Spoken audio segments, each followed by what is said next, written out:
conteúdo é destinado para agricultores e profissionais do setor agrícola. A BASF tem uma novidade para você, produtor rural, que planeja a próxima safra e sabe que a ferrugem asiática e a mancha-alvo podem acabar com a sua produtividade. Pela agressividade que tem a doença, o produtor tem se programado muito em função da ferrugem, então ele vem se programando para aplicações preventivas. Blavit, a solução para aumentar a segurança no controle das doenças. Ele tem uma boa formulação, uma dosagem baixa e no que a gente conseguiu observar ele tem um controle eficiente, então esse é um produto que traz bastante segurança, e a BASF é uma empresa que ela vem sempre trazendo novas soluções para o controle de doenças, então a gente ter a garantia de que a gente vai ter um produto que vai conseguir entregar um manejo mais eficiente, com uma produtividade melhor, isso aí acho que traz bastante confiança e segurança para o produtor rural. Blavit, conveniência é se preocupar menos e produzir mais. BASF, we create chemistry.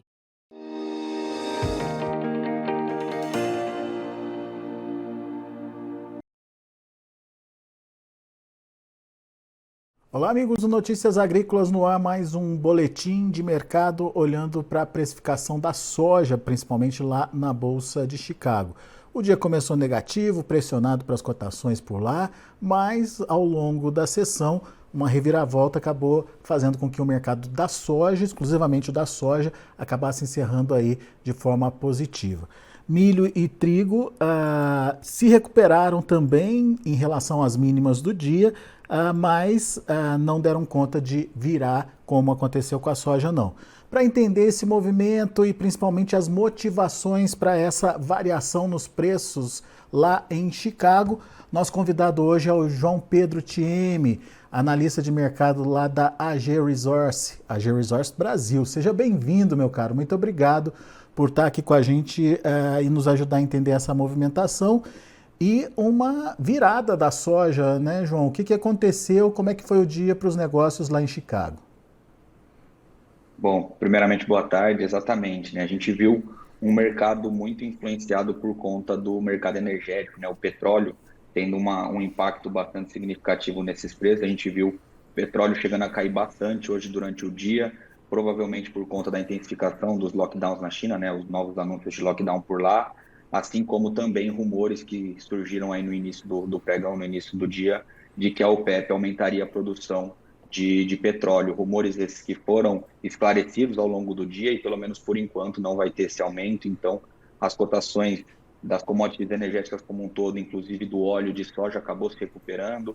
O farelo, que já vinha dando uma certa sustentação dos preços de soja, também ajudaram com que a soja encerrasse o dia no positivo, enquanto o milho e o trigo, como bem colocado, não conseguiram reverter o cenário. Pois é, por que a soja reverteu e o milho não, por exemplo? No caso do milho, a gente vê que muita dessa pressão vem por conta da demanda de exportação norte-americana, que vem bem abaixo do ano passado, com um ritmo que dificilmente não tem atingido, na verdade, o ritmo médio semanal e que seria necessário para atingir os números do USDA, ou seja, sugere que os números do USDA talvez estejam um pouco superestimados, eles precisariam revisar esses números para baixo. Então, provavelmente essa demanda externa ajudando a pressionar um pouco esses preços para baixo. Muito bem. Vamos olhar então para a soja. O que a gente pode entender desse mercado? O mercado está firme aí acima dos $14 por bushel, hoje recuperando mais pelo menos 7, 8 pontinhos aí em relação ao fechamento da sexta-feira. O que a gente pode esperar e quais são os fatores que ainda podem influenciar no rumo desses preços, João? Bom, o foco hoje do mercado de soja começa a virar 100% para a América do Sul, Tem essa demanda de exportação dos Estados Unidos na soja que também vem um pouco mais lenta, talvez, do que o mercado gostaria, mas a safra brasileira ficando no foco, a gente vê um clima que ainda não preocupa muito, a gente continua vendo as estimativas de diversas casas, Conab, tudo acima de 150 milhões de toneladas, o que sugere uma produção muito boa para atender o crescimento de demanda mundial, com até possivelmente criando um excedente de soja. Isso provavelmente pode sim pressionar no médio e longo prazo as cotações de soja para baixo, visto que a gente começa a reconstruir os estoques mundiais, principalmente quando a gente começa a olhar uma China que vem com uma demanda, vem fazendo compras um pouco mais lentas do que o mercado estava esperando. provavelmente aguardando a entrada aí de uma safra recorde aqui no Brasil, uma safra talvez boa na Argentina, né, que é uma região que vem preocupando um pouco mais, mas tiveram algumas chuvas agora no final de semana. Então, basicamente, uma safra sul-americana muito boa, onde ela conseguiria arbitrar melhor as compras dela, né, com preços mais atrativos. Mas a China não teria que comprar para se abastecer, ou pelo menos para garantir aí uma recomposição de estoque até o final do ano, João? Muito disso ela fez, ela conseguiu elevar, né, o que a gente chama de cobertura de curto prazo para esmagamento dela por conta da moeda especial, né, o dólar soja, que muitos chamaram, lá que foi instituído na Argentina em setembro. Ela fez muitas compras por lá, né, teve um grande avanço nas vendas da Argentina por conta desse câmbio especial, e boa parte disso foi destinada à China. E provavelmente o que a gente tem de informação até o momento é de que esse câmbio deve voltar, né? Esse câmbio especial deve voltar. Então isso também ajuda com que a China fique um pouco mais afastada de compras, aguardando para ver se ela consegue garantir boas compras lá na Argentina com esse dólar especial. Teoricamente, a China estaria esperando a entrada da safra aqui na América do Sul, em especial a brasileira, e possivelmente a retomada aí do dólar soja da Argentina. Dessa forma, ela poderia se abastecer, deixando de lado a soja americana. Por isso, essa tendência negativa que você citou aí para os preços? Sim, isso daí com certeza tem uma ajuda a pressionar um pouco as cotações em Chicago para baixo, porque com a safra brasileira ela teve um início muito bom de plantio, então algumas regiões, principalmente no Mato Grosso, já devem ter soja disponíveis a partir aí da virada do ano, última semana desse ano, talvez primeira semana do próximo ano. Então isso, querendo ou não, por si só já restringe a janela de exportação norte-americana, né? E com toda essa ausência de China por lá, aguardando esses dois fatores, esses dois momentos, com certeza também ajuda com que as exportações norte-americanas fiquem pressionadas, ajuda a reconstruir estoque por lá e, consequentemente, conseguiria trazer essas cotações um pouco mais para baixo. Tá. Então, só entendendo, a gente tem um momento positivo para os preços, mas um viés negativo para a soja à medida que a gente vai tendo algumas confirmações de boa safra no Brasil, de possibilidade de mais exportação por parte da Argentina. Mas e aí, João, o que o produtor brasileiro precisa fazer? O que ele precisa ficar esperto? Onde ele tem que ter atenção agora? Então, basicamente, a gente precisa dessa confirmação de clima muito bom para cá, para a gente conseguir ver essa pressão um pouco maior nessas cotações. Agora, acredito que o trabalho do produtor que já colocou essa soja no campo, ou que está finalizando seus trabalhos de plantio, é justamente ir fazendo a gestão de risco, ir travando, ir aproveitando, como mesmo foi colocado agora na sua fala, a soja está numa cotação que a gente enxerga como muito boa, se todo esse cenário se confirmar para frente, né, o clima continuar ajudando. Então, aí fazendo essa gestão de risco e travando, principalmente falando aí dos custos e fazendo uma cobertura para que ele não fique super exposto ao risco de uma queda de Chicago lá na frente, podendo trazer essa cotação para baixo significativamente. Porque ao mesmo tempo, né, João, que o Chicago se recuperou, a gente está falando de um maio a 14, quase 14,50, 14,47 hoje, a gente teve uma queda do dólar também. O dólar hoje está na casa aí dos 5,31, perdendo mais de 1%, 1,26%. Ou seja, na formação em real teve um ganho em Chicago, mas teve uma perda aí do dólar. Em reais, ainda assim os negócios estão valendo a pena ou estão sendo atrativos aí para o produtor?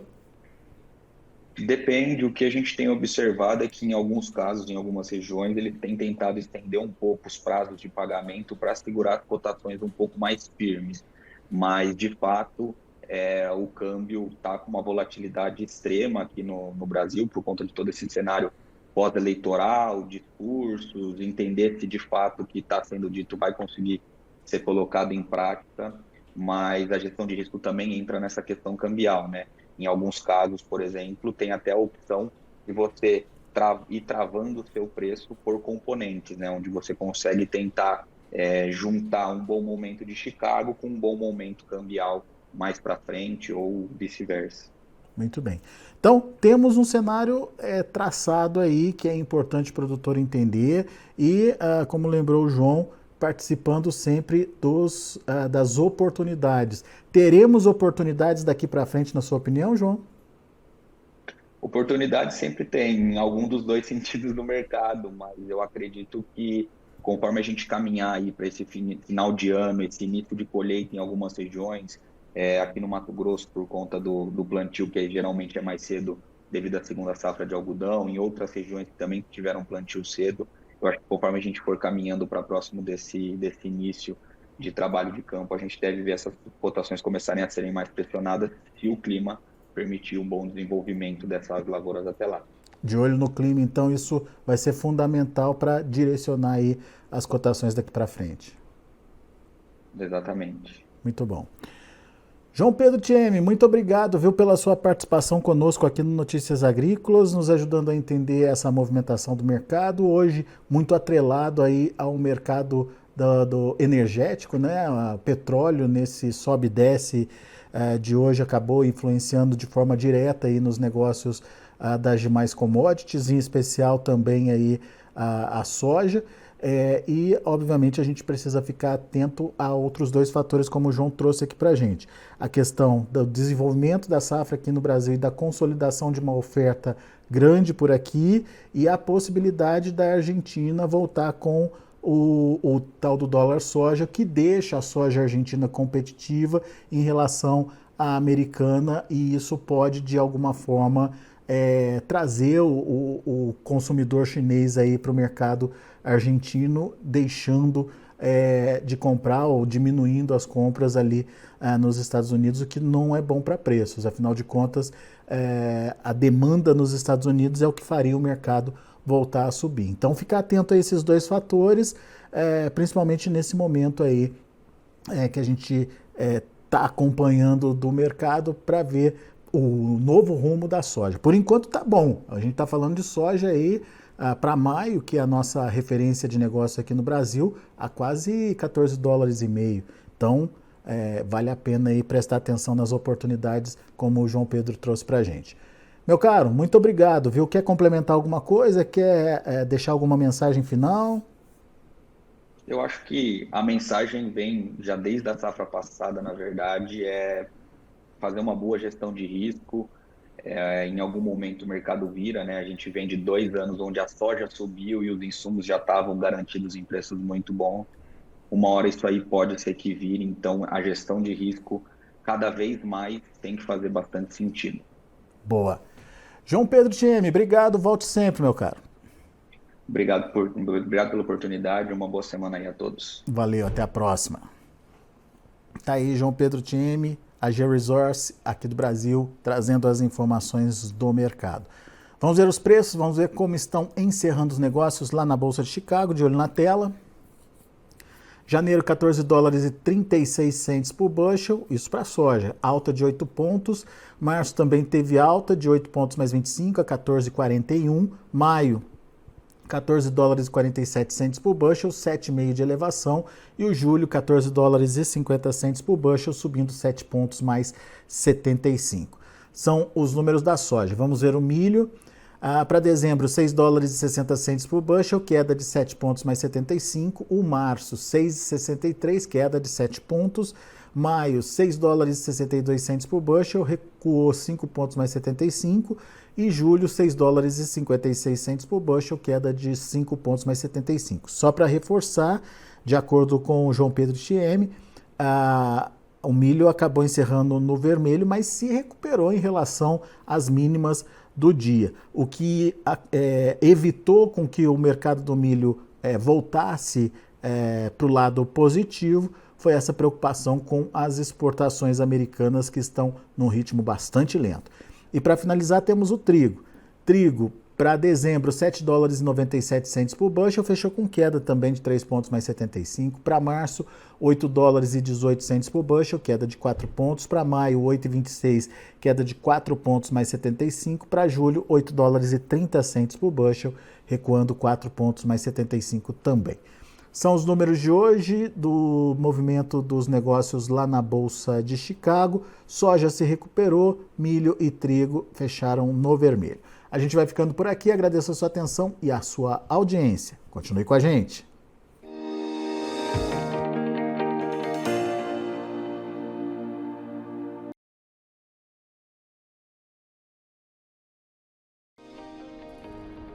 Se inscreva em nossas mídias sociais, no Facebook Notícias Agrícolas, no Instagram @Notícias Agrícolas e no nosso Twitter @Notiagre. E para não perder nenhum vídeo, não se esqueça de nos acompanhar no YouTube e na Twitch, Notícias Agrícolas Oficial.